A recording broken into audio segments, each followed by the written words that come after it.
En 2008, los fondos de pensiones australianos perdieron casi un 13%. En 2022 volvieron a caer.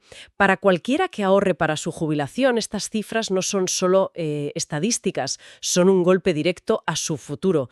Y si existiera una forma de instalar una red de seguridad bajo esos ahorros sin tener que pagar una costosa prima por adelantado.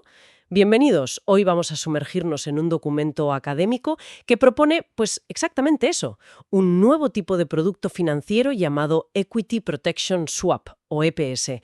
Nuestro objetivo es desgranar qué es este instrumento, cómo se supone que funciona y si realmente podría ser el airbag que le falta al sistema de pensiones de millones de personas. Usaremos el modelo australiano como nuestro laboratorio particular. Y es una conversación fundamental de verdad, porque lo que ha ocurrido en las últimas décadas es una transferencia silenciosa pero masiva del riesgo. Antes, las empresas garantizaban una pensión y, bueno, asumían los vaivenes del mercado. Ahora ese riesgo recae casi por completo sobre los hombros del individuo. Este documento no solo identifica el problema, que ya es mucho, sino que se atreve a proponer una herramienta para una carencia clave en el mercado: la falta de formas sencillas y accesibles de gestionar ese riesgo, sobre todo en esa década crítica justo antes de jubilarse. Empecemos por ahí, por esa transferencia de riesgo, porque creo que es algo que mucha gente no tiene del todo presente. Hemos pasado de esos planes de beneficio definido, donde la empresa te prometía una paga fija para toda la vida, Exacto. a los de contribución definida, donde lo único seguro es lo que tú aportas. El resultado final es, vamos, una incógnita que depende del mercado. Justo. Y el documento se centra en Australia porque su sistema de superannuation es el ejemplo perfecto de esto a gran escala. Es un sistema de contribución definida casi universal. Según los datos del estudio, el 78% de la población australiana tiene una de estas cuentas de jubilación. Es una de las coberturas más altas del mundo. Y el volumen de dinero que se maneja es mareante. Las cifras que da el documento son astronómicas. Pues mira, hablamos de 3.566 billones de dólares australianos en activos. Para que nos hagamos una idea, eso es alrededor del 140% del PIB de Australia en 2022. Pero aquí viene el dato crucial para entender el problema. Más del 53% de todo ese dinero está invertido directamente en renta variable, en acciones. O sea, que cuando la bolsa mundial estornuda, los ahorros para la jubilación de millones de australianos pillan una pulmonía. Precisamente. Y no es una metáfora, ¿eh? El gráfico del documento que analiza la rentabilidad de los últimos 30 años lo muestra con una claridad brutal. La media es buena, un 7,2% nominal anual. Pero se ven unos valles, unas caídas bruscas y profundas que dan vértigo. La de 2008 con la crisis financiera, donde los fondos se dejaron casi un 13%, o la de 2022. Imagina que te toca una de esas justo un año antes de jubilarte. Puede cambiarte la vida, y no para bien. Pero esto me lleva a una pregunta obvia. Este problema no es nuevo. Me cuesta creer que en un mercado tan sofisticado como el financiero no existan ya soluciones. Oigo hablar de productos complejos que se ofrecen en Estados Unidos, como las Variable Annuities o las RILAs. ¿Por qué no se usa algo así? ¿Por qué inventar algo nuevo? Es una pregunta excelente, y el documento la aborda de frente. Esos productos existen, claro que sí, pero los autores argumentan que sufren de dos grandes problemas. El primero es la complejidad. Son cajas negras, su funcionamiento interno y sobre todo su coste real son opacos para un ahorrador medio e incluso para muchos asesores. Y el segundo problema, que es clave para el caso australiano, es que suelen ser productos cerrados, integrados dentro de una póliza o un plan de pensiones concreto. No puedes contratar esa protección de forma independiente para la cartera que ya tienes. Hay un vacío para una herramienta que sea autónoma, transparente y sobre todo sencilla de entender para el usuario final. Un vacío que este documento académico intenta llenar precisamente. Hablemos de su propuesta, de este Equity Protection Swap. El nombre suena intimidante, la verdad. Pero la idea central parece sorprendentemente sencilla. ¿No es así? Protección contra grandes pérdidas a cambio de ceder parte de las grandes ganancias. En esencia, es exactamente eso. Es un derivado financiero, un contrato de swap o, bueno, un intercambio de flujos de dinero que se liquida al final del plazo, normalmente un año. Pero la parte más innovadora y, yo diría, radical de la propuesta es que estos contratos se diseñen para tener una prima nula. Espera un momento. ¿Prima nula? ¿Me estás diciendo que este seguro no me cuesta nada por adelantado? Eso va en contra de todo lo que sabemos sobre finanzas. No hay almuerzos gratis. Es que el almuerzo no es gratis, simplemente se paga de otra manera. Prima nula significa que no hay un desembolso inicial, no sacas dinero de tu bolsillo para pagar la póliza. El coste de la protección se financia con las ganancias futuras que genere tu propia cartera de inversión, si es que las hay, claro. El pago es renunciar a una parte de los rendimientos excepcionales. Es un trueque. Yo, como proveedor, te protejo de los peores escenarios y, si tenemos un año espectacularmente bueno, compartimos los beneficios. Vale, el concepto del trueque lo entiendo. Y que sea independiente de mi fondo me parece una gran ventaja. Me da flexibilidad. Pero, ¿has usado la palabra derivado? Y eso enciende las alarmas de mucha gente. ¿No estamos cambiando la complejidad de una variable annuity por la complejidad de un derivado? Y luego el documento menciona que su precio se basa en opciones call y put. Si se basa en opciones, que son famosas por su complejidad, ¿cómo puede ser esto más simple para mí? Parece una contradicción. Es una objeción muy inteligente, y la clave está en ¿para quién es simple? La propuesta es que sea simple para el inversor.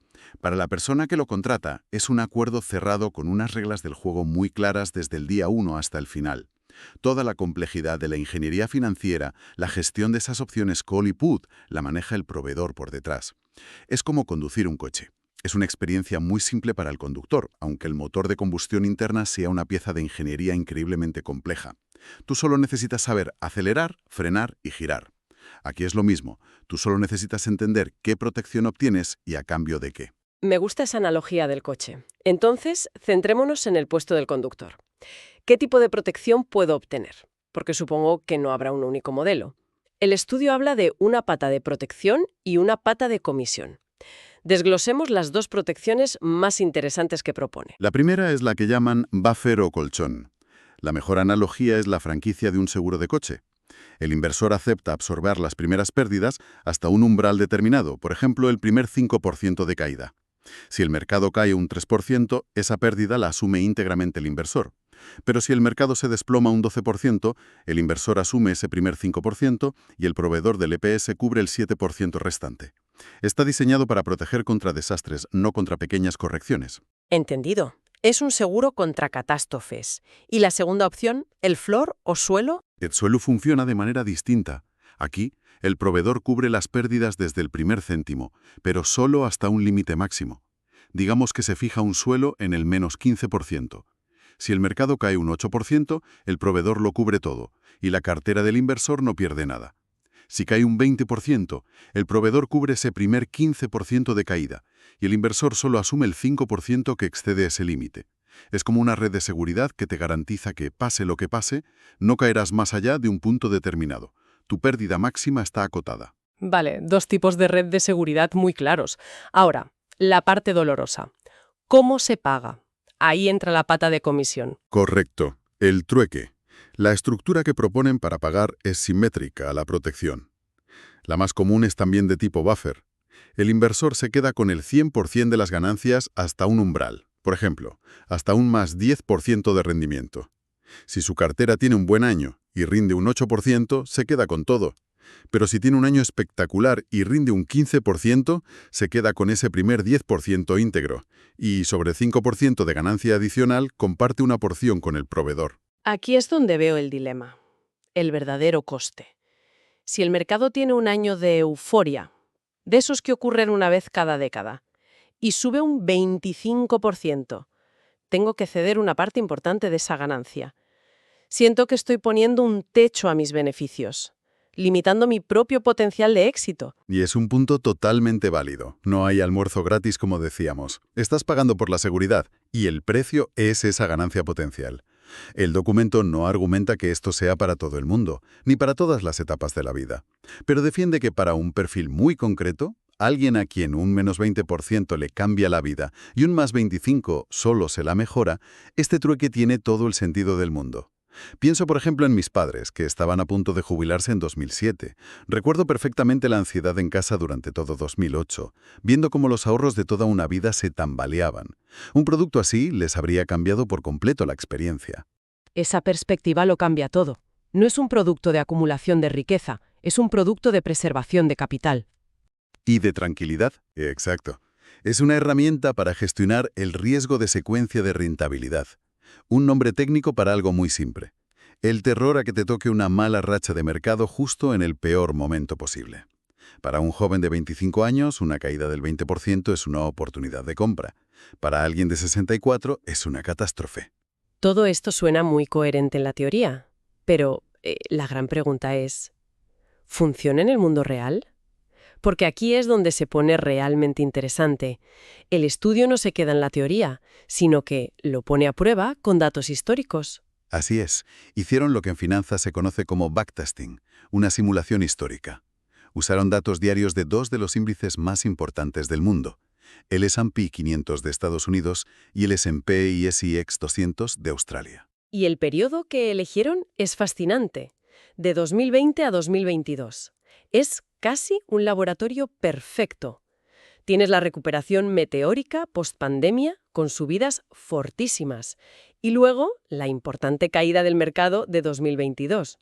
Un ciclo completo de euforia y pánico en muy poco tiempo. Un escenario ideal para probar un producto que promete precisamente suavizar esos altibajos. Simularon qué habría pasado si un inversor hubiera contratado varios tipos de estos EPS al principio de cada año durante ese periodo. Y los resultados, que se ven en los gráficos de densidad del estudio, son muy reveladores. Vamos a los datos. ¿Qué pasó durante los malos momentos, durante la caída? Durante la crisis, cuando el mercado iba a la baja, todos los tipos de EPS mejoraron los resultados de forma sustancial. Lo que hicieron fue, visualmente, coger la curva de distribución de rentabilidades y empujar toda la parte negativa hacia la derecha, haciendo las pérdidas mucho menores. ¿Tenemos algún ejemplo concreto de esa mejora? ¿Un número que nos dé una idea de la magnitud del impacto? Sí, y es muy potente. En los datos del S&P 500, la peor rentabilidad anual observada en ese periodo fue de menos 20,27%, una cifra que quita el sueño. Pues bien, con uno de los EPS de tipo Floor que simularon, esa misma pérdida se habría reducido a solo un menos 9,77%. ¡Wow! Para un momento. ¿De un menos 20% a menos de un menos 10%? Eso no es un pequeño ajuste. Es la diferencia entre el pánico absoluto que te obliga a malvenderlo todo y poder dormir por la noche. Es un resultado potentísimo. Prácticamente reduce la peor pérdida a la mitad. Totalmente. Es un cambio de juego para el capital de alguien que depende de ese dinero para vivir. Vale, la protección en las caídas es espectacular, pero ya hemos hablado del precio que se paga. ¿Qué pasó en ese mismo periodo cuando se analizan también los meses de subidas? ¿Cuánto de la fiesta se perdió el inversor protegido? ¿Hubo algún escenario donde se arrepintiera de tener el seguro? Esa es la pregunta del millón, el coste de oportunidad. Analizar todo el periodo, el efecto del EPS es comprimir la distribución de rentabilidades. La curva del gráfico se vuelve más alta en el centro y con las colas, los extremos, mucho más cortas. Se recortan las pérdidas extremas, pero también las ganancias extremas. Así que sí, en un año de subida del 25%, el inversor con el EPS habría ganado menos, quizás un 15 o un 18%, dependiendo del contrato. ¿Se habría arrepentido? A posteriori, en ese año concreto, quizás. Pero el objetivo del producto no es ganar la carrera de un año, sino asegurarse de llegar a la meta después de 30. Es decir, el resultado final es un viaje de inversión mucho más suave, más predecible, con menos sobresaltos. Mucho menos volátil. Y de nuevo, esto se alinea perfectamente con las necesidades de ese inversor prejubilado. Para esa persona la volatilidad no es su amiga, es su enemiga. No busca emociones fuertes, busca seguridad. El valor de la estabilidad en esa fase de la vida es, yo diría, incalculable. Bien, creo que tenemos una imagen muy completa. Si tuviéramos que destilar las ideas clave de este análisis, la primera sería un cambio de mentalidad. En lugar de pagar por un seguro con dinero, lo pagas con oportunidad. Exacto.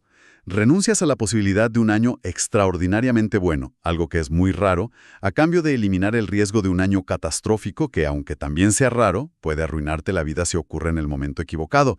Es una red de seguridad financiada por la propia euforia del mercado. Y la segunda idea clave sería que esta herramienta, el EPS, llena un vacío al ofrecer protección de forma independiente, transparente y relativamente simple para el usuario final, a diferencia de otros productos más opacos e integrados. Y el análisis de datos reales que presenta el documento demuestra que, al menos en la simulación, cumple su promesa. Reduce drásticamente el riesgo de caídas y la volatilidad general. La elección final entre un EPS tipo buffer, que protege de caídas muy profundas, o uno tipo floor, que protege de caídas más moderadas, dependerá del tipo de miedo que cada inversor quiera mitigar. El documento sugiere que estos productos podrían ser ofrecidos por los propios fondos de pensiones o por terceros, como bancos o aseguradoras. Y esto me deja una última pregunta en el aire, una que me inquieta un poco. Si la idea es tan buena, ¿qué pasa si el proveedor de mi seguro tiene problemas financieros durante una gran crisis? Es decir, si contrato esto con un banco y ese banco quiebra en la próxima crisis del 2008, ¿mi seguro se evapora justo cuando más lo necesito? Tocas el punto más delicado de cualquier derivado financiero, el riesgo de contraparte. Es una preocupación absolutamente legítima. En un mercado maduro, este riesgo se gestiona de varias maneras. Primero, a través de la regulación, exigiendo a los proveedores altos niveles de capital. Segundo, y más importante, mediante la colateralización. El proveedor debería depositar garantías en una cuenta separada para cubrir sus obligaciones. Y tercero, para un inversor, la solución podría ser diversificar, contratar esta protección no con una, sino con varias entidades. Pero sí, es el talón de Aquiles potencial y un área que necesitaría una regulación muy robusta para que el sistema fuera fiable a gran escala. Un tema que, sin duda, daría para otro análisis en profundidad. Gracias por acompañarnos en este análisis. Hasta la próxima.